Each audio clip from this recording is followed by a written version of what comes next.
the other one, because there are two summations of lattice spaces here. One is used up here for doing the Fourier transformation, and the other one is combined with the space vector, and you can see that's a Kronecker delta, and that basically diagonalizes these operators here. So the k and the k prime have to be equal. That's what the statement is here.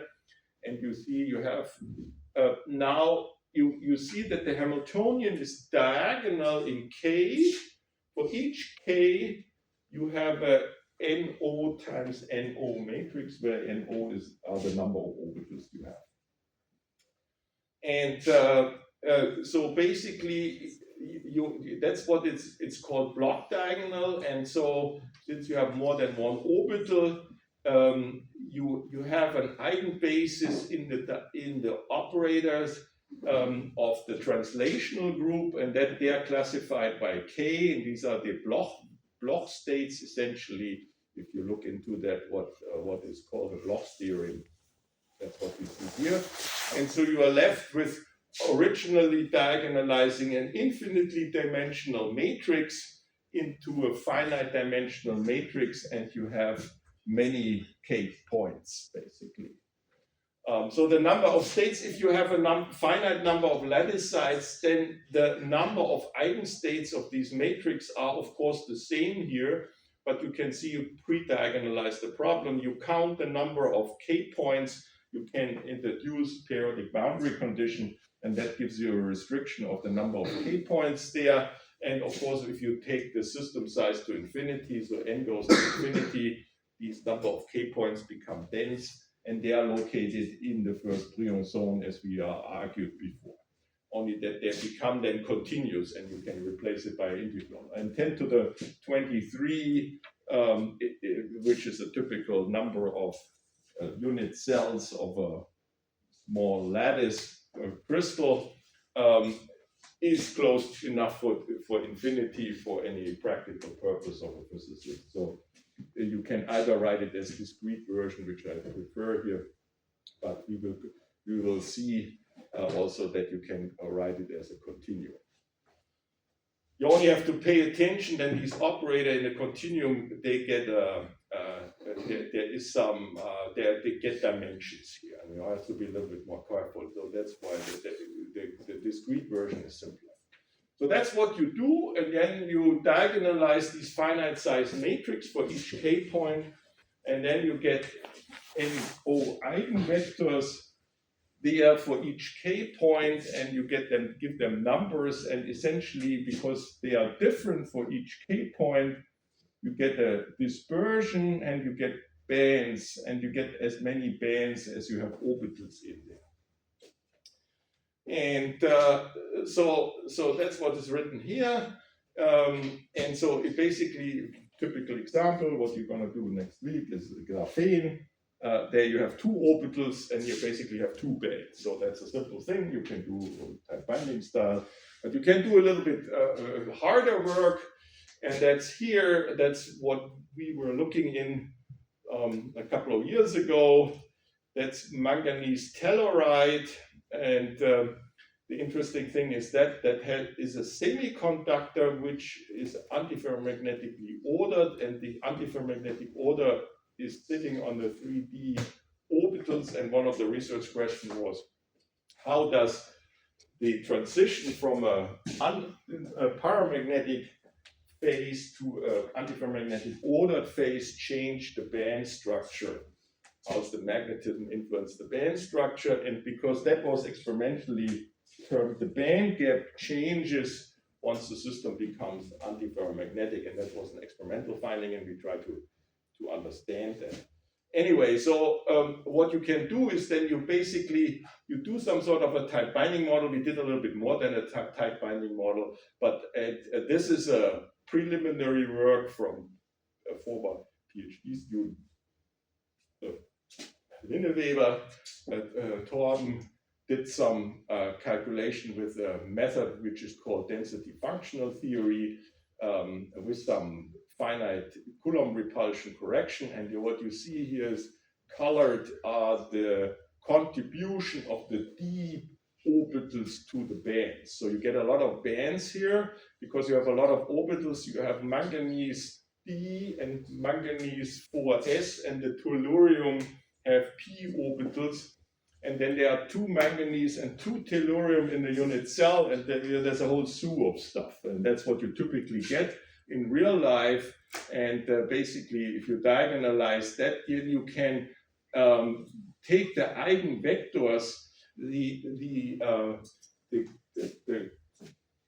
eigenvector gives you the amplitude of the contribution for the orbitals into the band eigenstates, and that's what you can color up. So you identify from the eigenvector the d orbital contribution, and then you color the band structure depending on the magnitude of the d orbital contribution.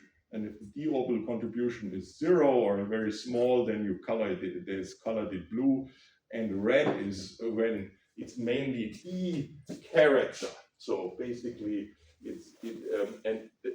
that's basically here an axis that these are different k points which you can follow up. So basically, what you take is you don't take all the k points.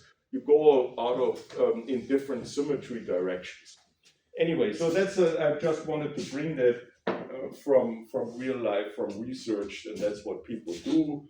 And essentially, you can understand it in terms of this type of model. So basically, that you can see that's a big mess, and that when it becomes more complicated, but the basic concept is what you can learn on a simple 2x2 problem already in the exercise. Okay, so that's basically wrapping that one up. And now we come to the new part. That's the Heisenberg model, magnetism and spin degrees of freedom. And the basic idea from Heisenberg, and I still forgot to look up when the paper was, it's about probably 1928 or something, is the idea was to understand where magnetism comes about.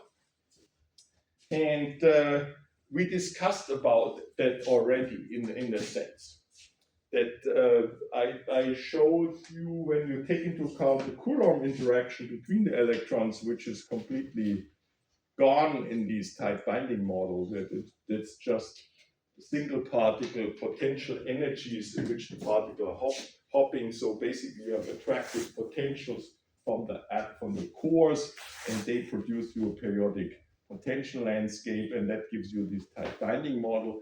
You can work out the Coulomb interaction in terms of some sort of an average fashion on top of it, and you can hide that in these transition matrix elements, but there is basically no magnetism there.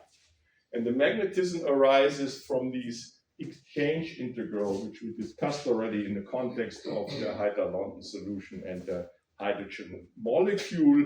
You can see a precursor, and if you do it on a lattice, you can see that how this interaction is emerging. So you have two options. Then you take the electrons itinerant, but then it becomes more complicated, and we don't discuss that here. How out of a metal magnetism emerges, then we need a Stoner criterion and something else. The original idea of Heisenberg is that, okay, let's freeze the electrons, and we have an insulator, but there is a spin degree of freedom still left, and so the charge cannot hop, but you have fluctuating spins. And then basically he argued that this exchange interaction is producing an effective spin-spin interaction, and we discussed that already, how that comes about. If you fix the electronic filling there, and then you have effective degrees of freedom, and that you can lump up into these, what is now called Heisenberg model, where you have two spins at location I and j, and they interact with each other, and the strength is these exchange matrix element. You can do work a little bit harder, and you can calculate that with the overlap, and depending on the basis, that's what we did for the hydrogen. But basically, from the model perspective, this is the key ingredients. You can see, because it's a scalar product, that's isotropic in spin space. So that excludes spin-orbit coupling. If you put in spin-orbit coupling, that's not, there are additional terms coming into play, but that's what we are not discussing here. And then you can say, I apply a magnetic field, and I apply a magnetic field. I choose my coordinate system always such that the z direction points in the direction of the magnetic field, and then I have some coupling of the external magnetic field, which is constant over the whole system, to the total magnetization here. And then what I can do is I can write the scalar product, and that's what you learn in quantum mechanics by having the spin ladder operator combining x and y, making them complex. They're basically rising and lowering the spin degree of freedom, similar to a harmonic oscillator. But and you can rewrite the x and y term in terms of a spin flip contribution. So you have an Ising term or Ising term, and you have a spin flip contribution, and everything is then rotational invariant, and there's a factor of a half coming in because of it's missing here in this definition, and there's nothing changed. So that's the model, and you can ask yourself, what would you expect if J is positive here when I pull out the negative sign here? That implies that I have a lower energy when I align the neighboring spins or the spins parallel.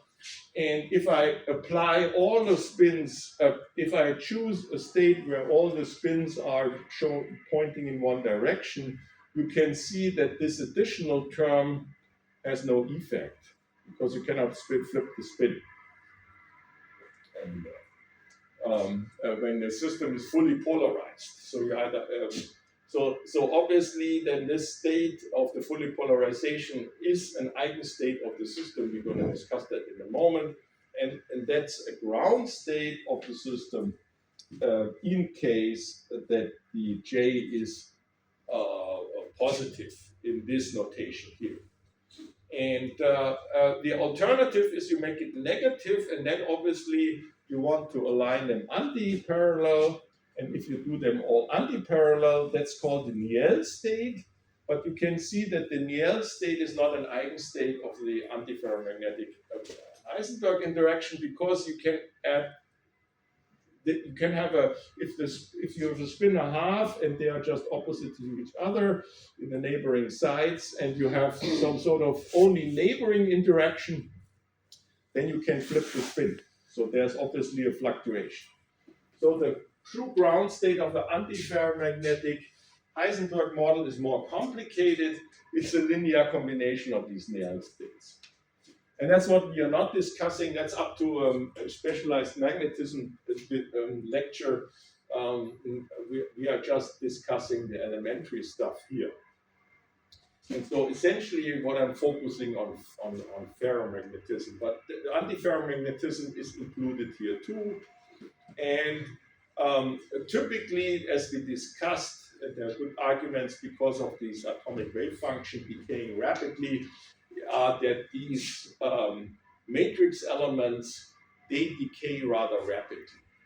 So typically in real life systems, you take into account 3, 4 different ones, and then of course you use the symmetry operation of the point group that you get all the one which falls in the same symmetry transformation, make the state. And typically what you get, if you say, I'm only interested in the leading order term, I only have one, and that's basically the nearest neighbors. And then they're all the same because you have the lattice symmetry on top of the spin symmetry. But of course, I mean, for these manganese telluride, as I mentioned before, the PhD students also fitted a Heisenberg model to the neutron scattering data. We're going to talk about it when we have phonons and scattering process. You can do X-ray scattering or neutron scattering, inelastic scattering, and you can measure these magnon dispersions, which are going to derive in a moment. And then you can ask, when you have experimentally these magnon dispersions in all different directions, you can ask yourself which Heisenberg model, which parameters you need to choose to get these magnons out. And so that's what's done experimentally. You have some information about the magnon excitations, and then you fit these parameters. And in the case of these manganese telluride, we use 4 of them. Because you have because there are 2 manganese in the unit cell, and they are sitting in the neighboring are different directions, and you have the nearest neighbor and the next nearest neighbor, and it's a little bit more complicated there. You don't get away with it. But the main message is, in practice, you get away with relatively little different interactions if you want to do that. Now we discussed already the fully polarized state is an eigenstate. We see that already, but we want to see what's happening if I put in an excitation into the system. And in that case, if it's ferromagnetic, it's always an eigenstate, but it's not necessarily the ground state. The ground state is only when you have a ferromagnetic situation. Before we go into the details here, I just lay the foundation. I don't give you all the detailed calculations in this presentation. I will do some shortcuts. I give you the outcome. If you're interested in the nitty-gritty details, how to do these spin calculations, go in the script. I have more steps in between. But basically, I leave out the steps which you can trace back to the elementary spin algebra. So the main thing is that the spins are not commuting. And so you have these Lie algebra of the spins. You have the notation here is not so happy. I'm not so happy about the notation here, but okay. The I and the J in this case are not different lattice sites. The lattice sites are R and R prime here, and the I and the J are the different spatial components X, Y, Z. Basically 1, 2, 3, if you wish. And then you know that the commutator is given by the sum over the total antisymmetric tensor, the negative Civitas symbol, this epsilon total antisymmetric tensor, and you sum over these k, and then of course spins on different locations, on different lattice sites, and they commute. It's only the same spin at one fixed spin. So you have on each lattice site you have a spin.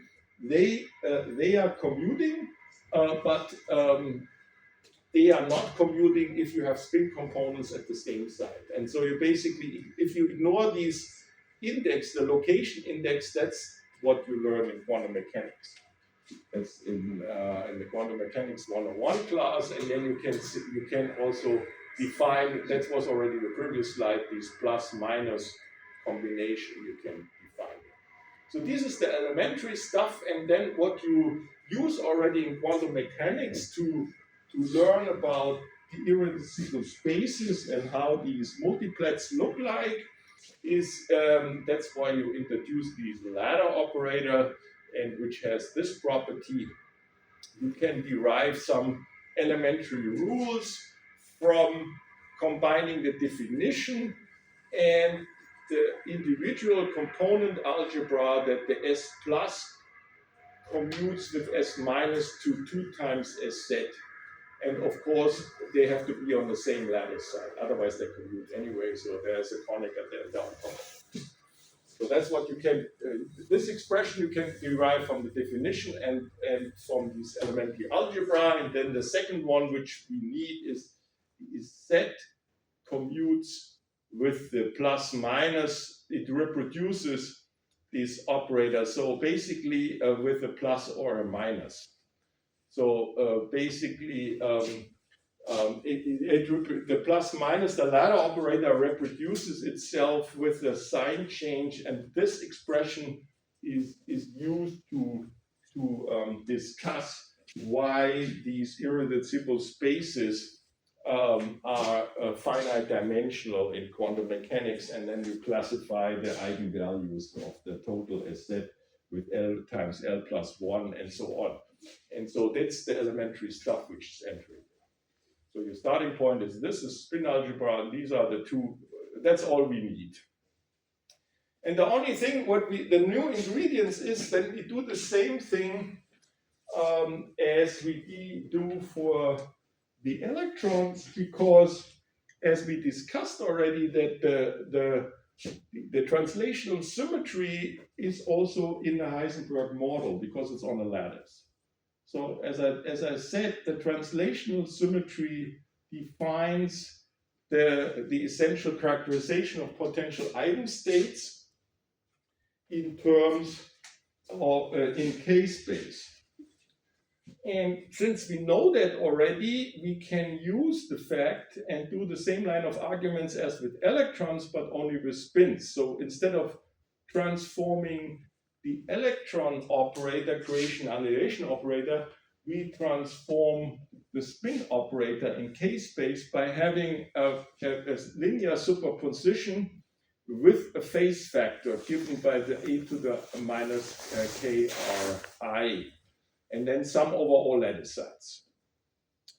And that defines you an S of k vector, which has three components, and from that you can also form linear combinations, these plus minus and the Z version, and you can see you can have one-to-one correspondence between these and that one by just making these Fourier transformation into K-space for each individual component or a combination of components. You can see that the S plus K you get by putting S plus I in here, and that's all the same. So they're all the same phase factor, so everything is the same. And for completeness, you can go backwards, and here in this definition I put a 1 over n in the backwards and didn't do it symmetrically, this lattice side combination. So you can go back to in real space. So you either define new operators in K space, and you can go back in real space. And of course, the interesting thing is what are the properties, because that's what we're gonna need later on. Of what are these? I mean, we can relate the properties of these guys back to the elementary properties in real space where we know everything. So the first thing is the observation that if I have the plus minus guy and dagger the whole thing, then by using at the definition, I get the phase factor is complex conjugated, so I get a plus now in there, and the plus minus operator in the real space gets into a minus plus operator here. And then I can see immediately that, of course, the k vector has the wrong sign. So basically, I can see that I can get this expression also by doing this expansion, but using minus k. So I can see that the Hermitian conjugated of the plus minus 1 is related to minus k and the flipping. While in real space, of course, the plus goes into minus and the minus goes into plus. I mean, they stay at the same side. But here there is a minus k picked up. So that's important to know this, and you can see that very simply from the definition. So what we're going to use now, since the Heisenberg model, since we hope that we can get a similar result as for the electronic type binding model, what we're going to do is we substitute an expansion of the spin operators in the same fashion as we did before by substituting this one into the Heisenberg model, and then you can see you get a sum over I and the sum over J, which is separated here out, and then the sum over the two momenta.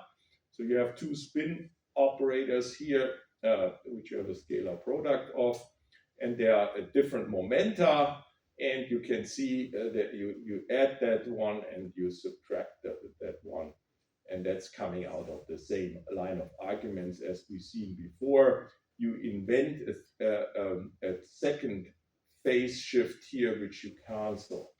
Yeah, that's the same line of argument what we can see, and it's written already in such a way that you can see that this is only dependent on the relative distance, and you know that the J is, because of translation invariance, similar to the hopping matrix elements, is also only dependent on the relative distance. If you look at the different lattice unit cells on a different point, but you keep the direction, the distance between the unit cells the same, the Heisenberg exchange interaction is also the same, basically meaning that the system is translational invariant. And that you can see what comes out. It's exactly the same line as in these T hoppings. The Fourier transformation of these exchange interactions emerge. Okay, and then you can see, you can calculate it, and you get basically the same gamma of k function if you say you only look at the nearest neighbor on the simple cubic lattice. The Fourier transformation of the hopping matrix elements on the Fourier transformation of the J's are basically exactly the same. So you can see that there's the translational invariance and the lattice symmetry entering, and not the fact that there's spins or electrons.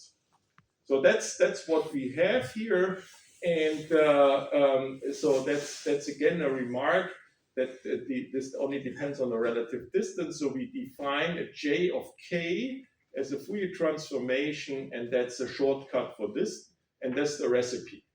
So once we have the model, there's a recipe to calculate this quantity. So the J becomes k dependent for each k pair. And so for discrete k points, we have the same thing. You can see there's a sum over I still left, and that can be pulled by this scalar product. And so you need to take care of this expression here. And so this is a Kronecker delta, but the arguments have to be 0. So basically k1 has to be minus k2. And you get n times that contribution.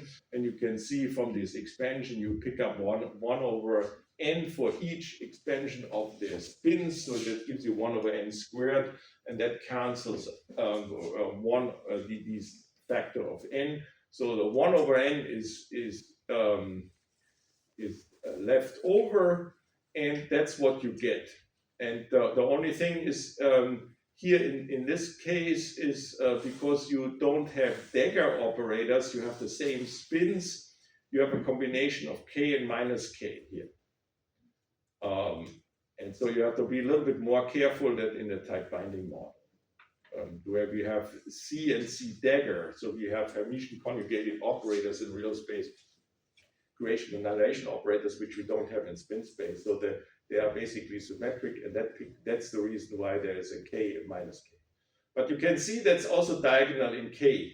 So basically you could some sort of try to diagonalize the problem in k space, but that doesn't work really. And that has to do with the spin operators, because they are not fermions or bosons. So they have the spin algebra, and that's why it's not so trivial.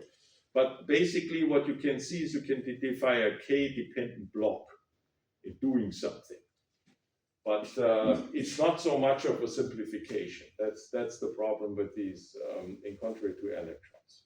So what we have used there is that the k and minus k are the same, because the relative distance, you can go in one direction or the other direction. It doesn't really matter. The exchange in direction is symmetric with the exchange of the j, and therefore this expression holds, as you can see, by flipping the indices there. And that's what's used there already.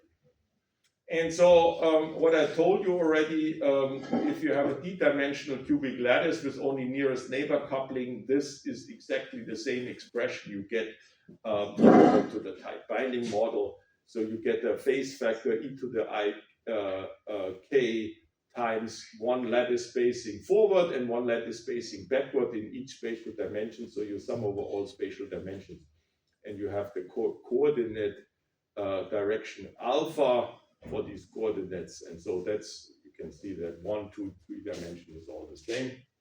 And that's the same kind of Fourier transformation occur. That's what I'm saying. Okay, so the point is that obviously I didn't write down any solution there because it turns out that it's not so trivial, and we will see that step by step why it's not so simple as in this fermionic excitation model from the type finding model.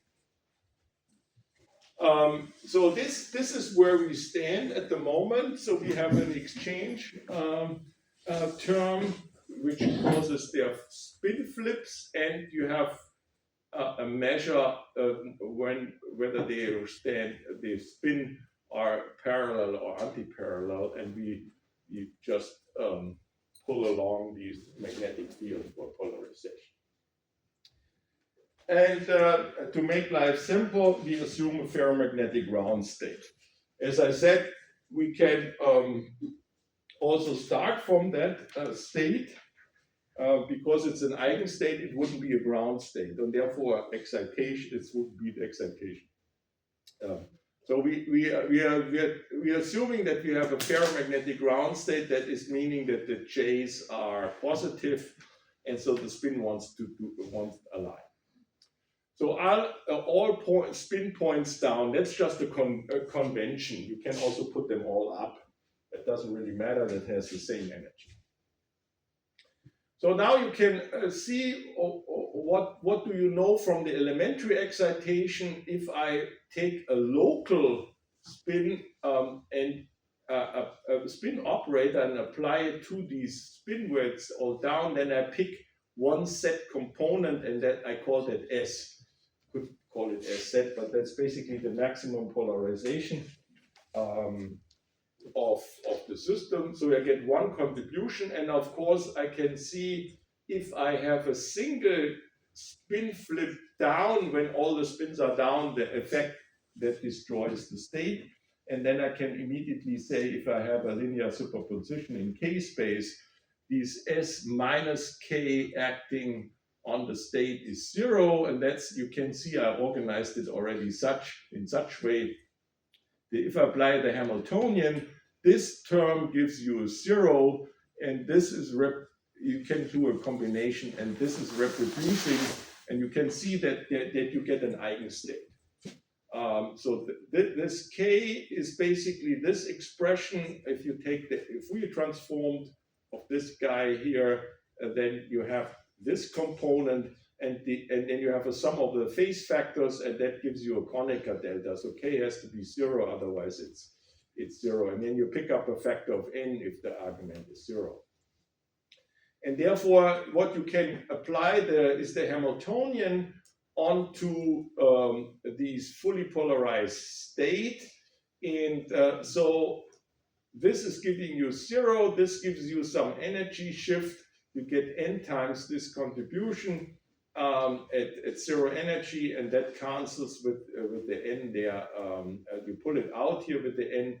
And so you have here an n contribution, you have one n here and another n, and the k has to be 0. So you take j 0 for momentum 0, and s squared, because you have a s set, that gives you an s set squared.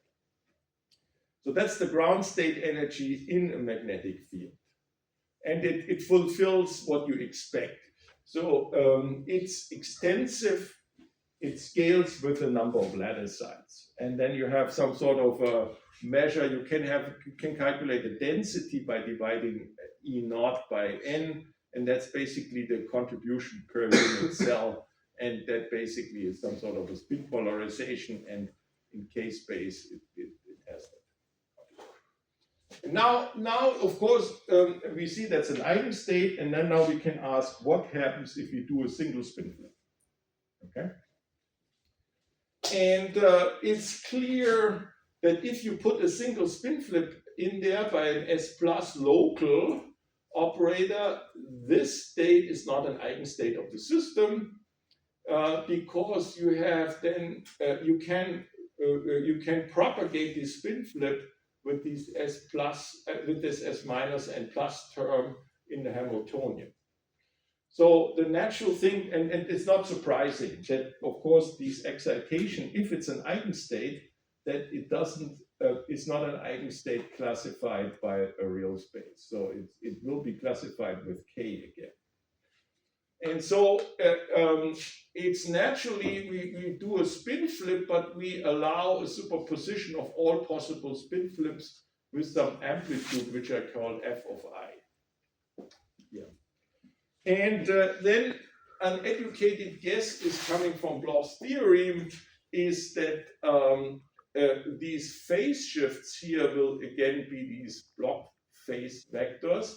And then you can see what this operator gives you, the sum over I, local S plus acting on the state is nothing but these S plus operator in K space. I mean, that's why we introduced the guy.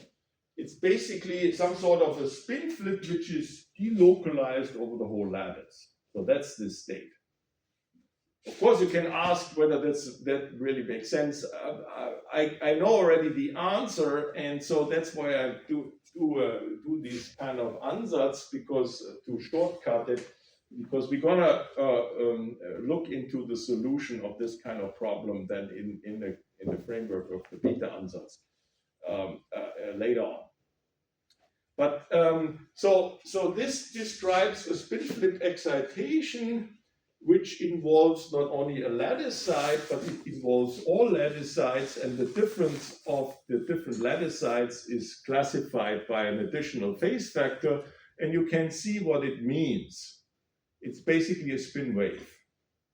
It's like a plane wave, and you have different amplitudes. Amplitude is rotating in the complex plane, as if you would draw down a plane wave with some displacement A from a harmonic oscillator or something, and for a wave equation.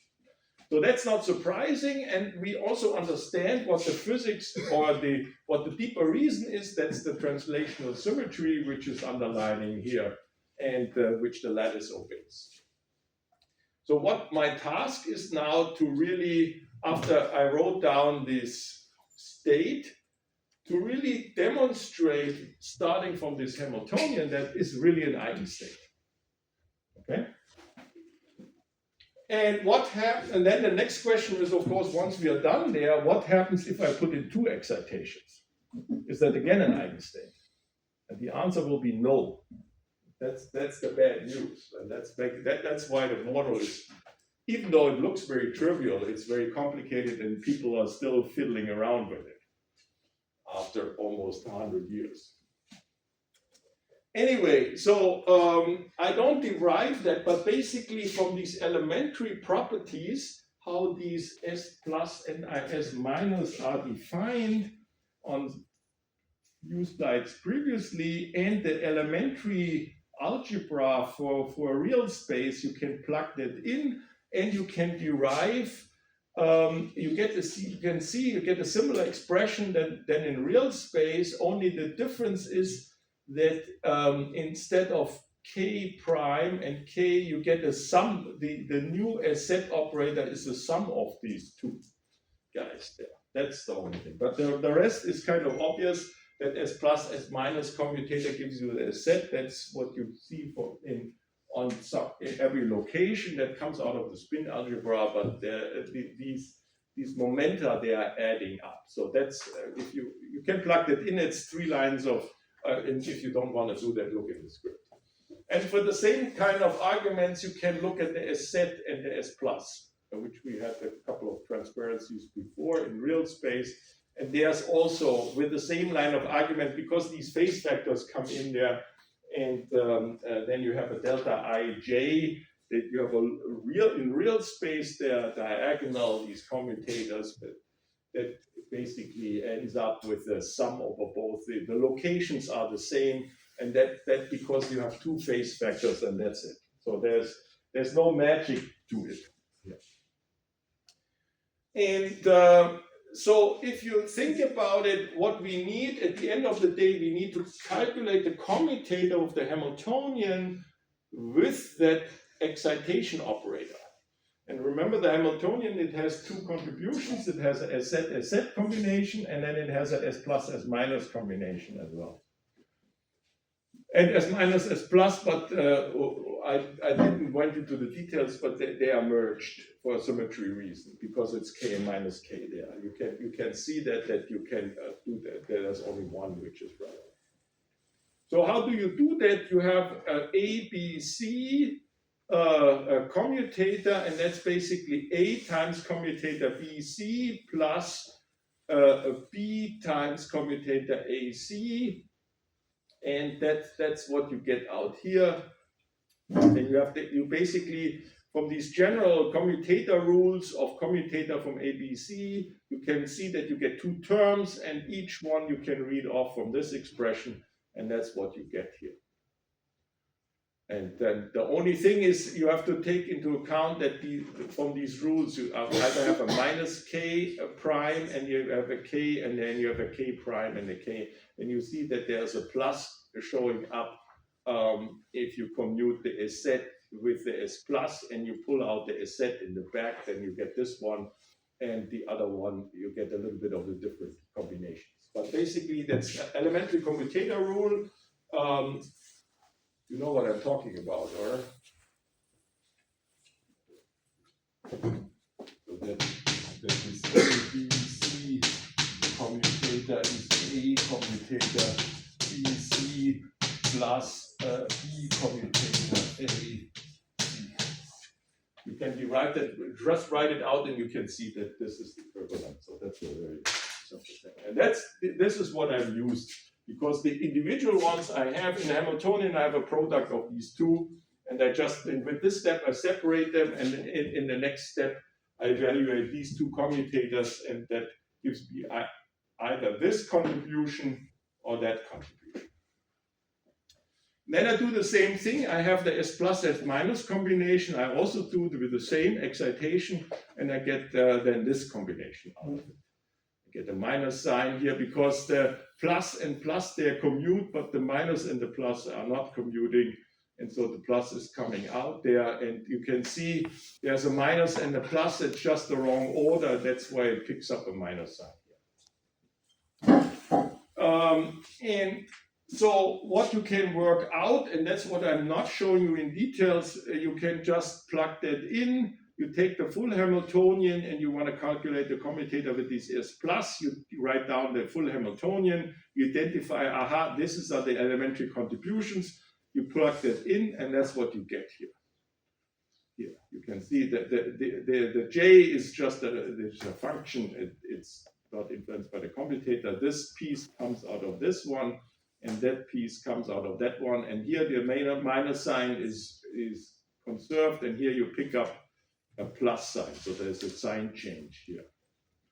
And this guy is just reproducing itself. And that's coming out of here. The K prime from the magnetic field is 0, so that is reproducing itself. Okay.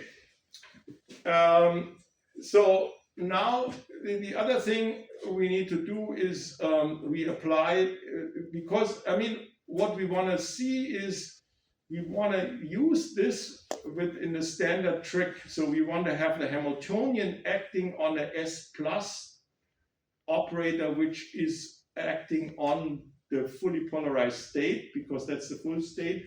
And you can see, since I know how the Hamiltonian acts on the ferromagnetic state, I need to change the order of the Hamiltonian and pull the S plus out. And that's why I need the commutator. And then in the next step, I need to know how the SZ operator acts on this with some momentum here on that. We had that already on the previous slide. It's just flashing up the same result we had there. It's a Kronecker delta minus Sn Kronecker delta here. And that's what we had already 2 slides before, so there's nothing new. But this is what we need, because we have then these Z operators acting on it. And so we know already the effect of the commutator there onto So what we can do, we still have a slight problem that the set operator here is of this commutator is in the wrong order. There's a S plus, and that's what I don't like. So I want to exchange that thing, and that's what I'm doing here. So I need to get rid of this, and I need to change the order. So I have the same order as here. So what do I do is I have changed the order, and because what I'm doing wrong is I take the original one and subtract what I added here, and that's nothing but the commutator, and that's what I know what it is. And that's basically the S plus here, and then it's a new combination of that state there. So what I can do is I can substitute this expression by that expression. And then one can do the following. So then we apply the commutator onto the fully polarized state. And once you do that, you have organized everything that you have the set acting on the fully polarized state. And so the S plus is basically pulled out. And if you do the math right, then you get this formula. And we are still not at the point, we're closing into that is an eigenstate. It's not fully an eigenstate because it's not the commutator which is relevant, but we want to have the Hamiltonian acting on the S plus one. But you can see with the line of arguments that this is the elementary ingredients which we demonstrate that this S plus acting on the fully polarized state, basically adding a spin flip is giving you an excitation energy is given by this expression. So there's a magnetic field, you can put the 0, and this will be the measure for the excitation energy. And to complete that, we need to show that the Mon-Magnon state is really an eigenstate of the Heisenberg Hamiltonian. So what's the Mon-Magnon state? It's not normalized yet. We can do that in a moment. We have the fully polarized state and add a spin flip, an itinerant spin flip on it. And then we apply on this state the Hamiltonian. And we are asking, is the state then reproduced? And what's then the factor, which basically the eigenenergy is dropping out of that. So the main message is with the same trick as before. I have here the wrong order because I know what the effect of the Hamiltonian on the fully polarized state is. So I want to exchange the order of the S plus and the H. So I write that in opposite fashion, but the price I pay, I need to have the commutator here. And you can see what the line of arguments then we have basically done. Because H acting on the 0 state is the ground state energy E naught, which we discussed before.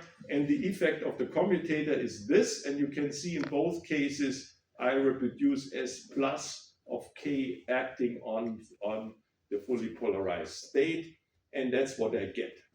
So basically what I've shown there, independent on spatial dimensions, if I add on a fully polarized state a single spin flip and make it itinerant and construct the state here, then I've demonstrated that the state is an eigenstate of the Hamiltonian.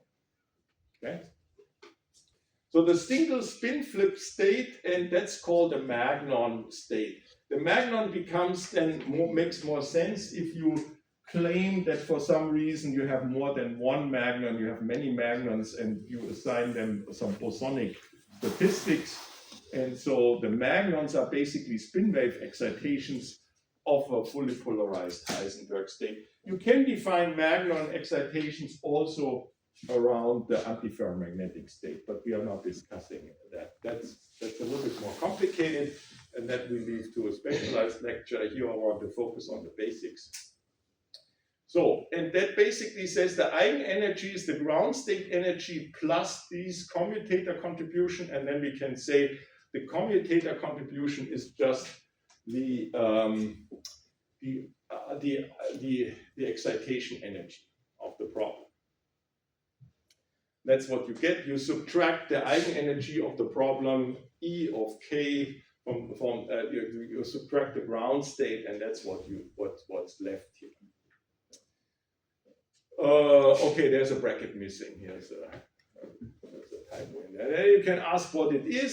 Since we figured out already what j of k is, you can put in a 0. If you put in a k equals 0, then the cosine of 0 is 1, and you can see that this 1 minus cosine, and so you'll see that this can be rewritten as sine squared of this expression.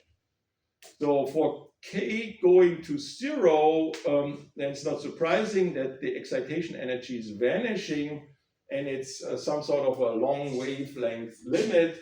But you can see that the Magnum excitation here is quadratic in the momenta for small momenta there, which you can see from the sine squared expansion, but also from the cosine. For small arguments is 1 minus a half cosine there. Okay, so we see that. So you can see from the excitation energy is positive, and that means that these the ground state is really a ground state. So if I put in one spin flip, I get a higher energy, and I can and I can also measure, which I don't show you. It's straightforward that the spin excitation is a spin 1 excitation here and there. You can then specialize if you wish with these. You can get rid of the 2s contribution if you say you have a half spin chain, so that the s is a half and then 2s equals 1, and this factor is dropping out. If you have a Heisenberg spin a half chain, yeah, that's a specialization, but the derivation goes with any kind of spin length, so the spin length is not entering here. But yeah, then we can say, okay, this is an eigenstate, but if you want to have it normalized, then we need to calculate the norm of this state, which basically means that the s dagger, that we need to s plus dagger and the s, this expression here, and you can see that these are the rules which we derived before. So this we need to calculate. If you work that out, I don't show you how that works, but you can do that with the elementary stuff. You get 2 times ns is the square of the length of that state. So basically, you can normalize it. That it's a state which is normalized. You plug in you want 1 over square root of n and then times 2s. You put in there as a normalized state. That's just for completeness. This is also the eigenstate to the same energy. The eigenstate we constructed by putting the s plus in, it's just not normalized. But as we know, the eigenenergy is not changing. Okay. Yeah. Now we can ask ourselves what's with 2 magnons. So we have a state S plus with k. This is this k prime state. That's what we just constructed, and then we add another spin excitation S plus with a different momentum to it. And so you can write that down. It's probably not normalized, but we don't care. We are just interested in normalization. We can do later.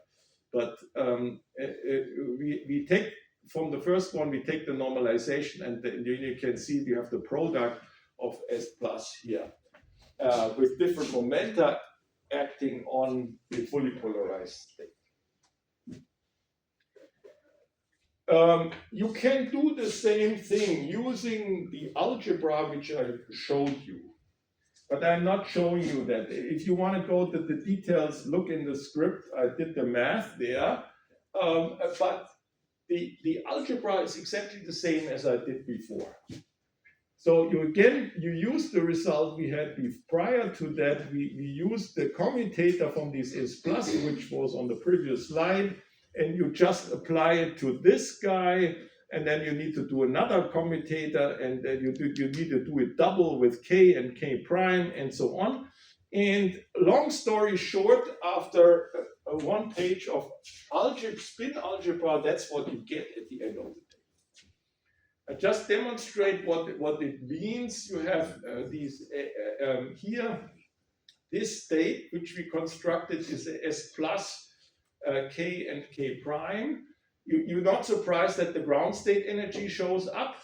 And the interesting thing is that after massaging the whole thing, you can see that the first line is what you naively expect. So you have two independent Ks, and you make a spin wave with K and a spin wave with K prime. Everybody has an energy epsilon K, and then you get two spin waves, so you have the sum of both. And then you have a ground state energy, and then you reproduce that. The bad luck is that if you do the math right, there is this additional contribution here. And so you can see that this 2 magnon excitation is not an eigenstate as before. The 1 magnon state is the eigenstate, but the 2 magnon is not.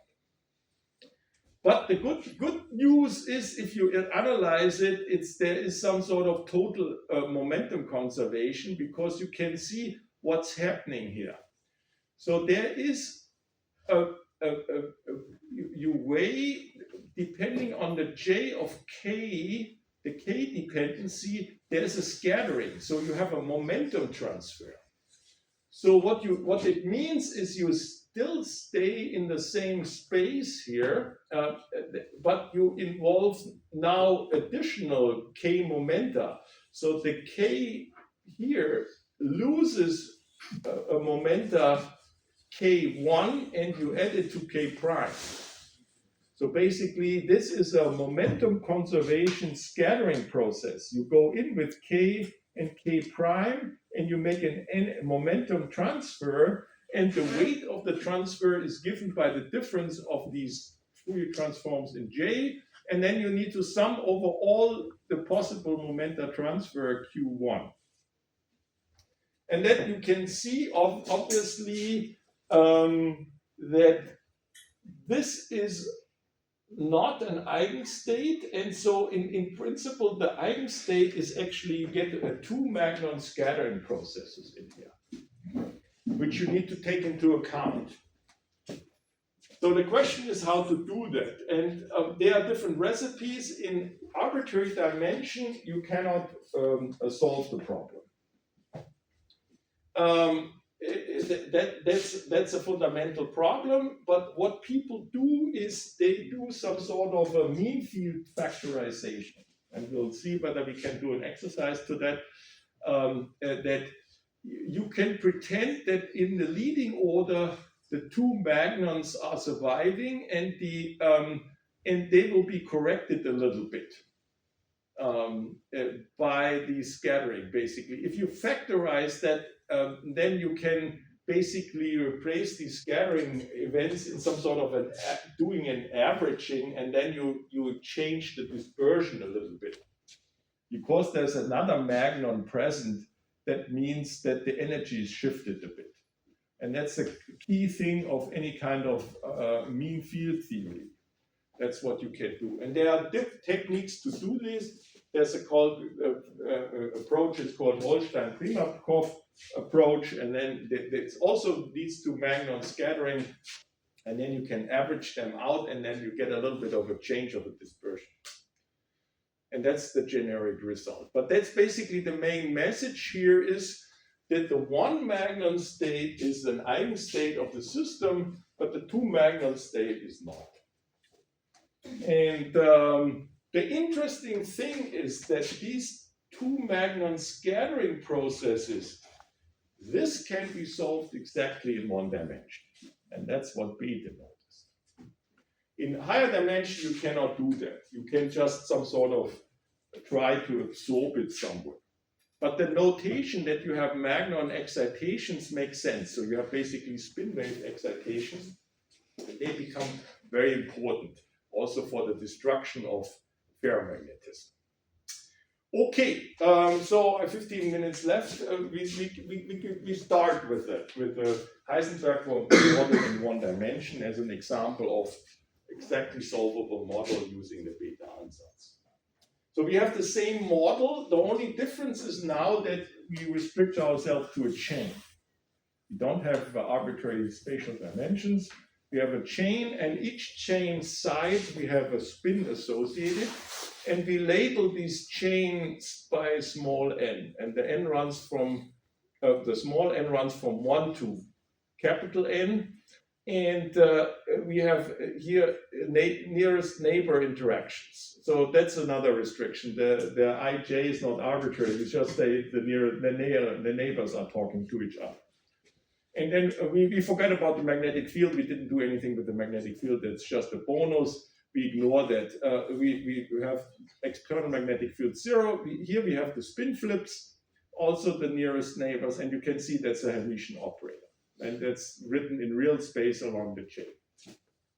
And that's the guy who solved it. That's Hans Bethe. That's from Wikipedia picture. And so that is actually, that's the original paper. And that's the abstract. So I copied that for people who can read German.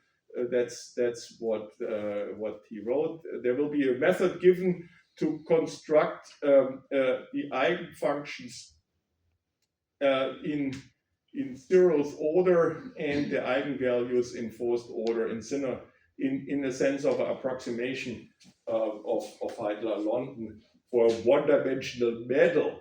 So the idea was to learn something about the medal. In reality, you will see in the interview Bethe gave about 30 years ago that he was still thinking about his own abstract, but what he actually solved was the Heisenberg model in terms of spin wave.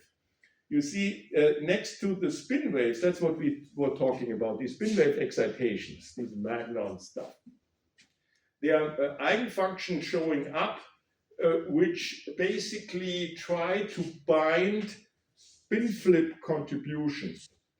So basically, there are bound states generated in the solution, and the more spin flips you do, the more these bound states dominate the solutions. And so he suspected already in 1941 that this is very important for the theory of ferromagnetism. And he's right. But there's this famous theorem by Mermin and Wagner from 1966, who explicitly shown that in one dimension there's no ferromagnetic phase transition. In 1 and 2 dimension, the Heisenberg model doesn't show any phase transition, and the reason is that these excitations they kill it. So Bethe didn't know, he had the right intuition, but he didn't understand. He knew that it's important, but how it's actually influencing the physics, particularly the phase transition, he didn't know. So let's see whether that works here. So that's an interview of Bethe, which I found on YouTube. Heisenberg had made a theory of it, in which his main point was that the exchange interaction between neighboring atoms must be attractive. But it was a rather phenomenological theory, and I wanted to do it better. There was the easing theory, which of a linear change of atoms, which was purely classical, but I knew very well that electrons have spin, and in fact it was the spin of the electrons which was important for making ferromagnetism. And so I decided already at Rome in the spring of 32 to make a quantum theory of ferromagnetism, I hoped. So I considered again a linear chain, just like Ising had, but I treated the spin exchange properly by quantum mechanics, spin being a non-commuting variable, and I found a solution. I uh, made an ansatz, which is now known as the beta ansatz, that you get a product of functions, each function being e to the I times delta, where delta is the phase shift of the two electron wave function as you go from one atom to the next. So in terms of that phase shift, I could write down the wave function of the entire chain using a Slater determinant. Using a Slater determinant, he has some memory. There's some distortion in his memory. That was 41. He was in Rome 31. 32 he was in Rome as well, but the paper, as you can see from the paper, he didn't remember that it was published in 1931. So he wasn't using Slater determinant. He had it Slater determinant in mind because originally he wanted to do some metal work, but he solved the spin problem, and he was illustrating that here. He wanted to do a ferromagnetic theory, but the title of the paper wasn't about ferromagnetism, as you see. It was just a side product, and of course, 50 years later in the interview, there's slight distortion in his memory, but essentially he said something very important here. The key thing is that he realized that that in multiple Magnon or spin excitation scattering processes, he can factorize the problem. That in one dimension you can factorize it in product of two scattering processes. And you can describe the scattering processes in terms of a phase shift, and you just need to determine the phase shift self-consistently. And that's the key ingredients, and that's what people use. Then if you continue listening to the interview, you can do. We don't have time for that. He was pointing out that people use the beta ansatz in many different ways, and he doesn't understand that what people did. And but basically, the key thing is what other people use and refer to the beta ansatz is also that in case of fermions, in one dimension, you can often in certain type of models, which are called integrable, you can use the fact that these scattering processes of many electrons factorize in a product of scattering of two. So the essential is you solve the two particle scattering problem and you are done, and the rest is just machinery. And that was the deeper insight, and that's what I want to walk you through. We start a little bit, and then we continue then on Tuesday. So, and of course we do a specialization to spin a half, that we have a spin up and a spin down, otherwise it becomes more complicated, and that's what beta assumed here. And so the starting point is exactly the starting point we had before, that the fully polarized spin, and we also take all spins down, is an eigenstate of the Hamiltonian. And that doesn't change in one dimension to what we discussed. So that's, we started to look into it.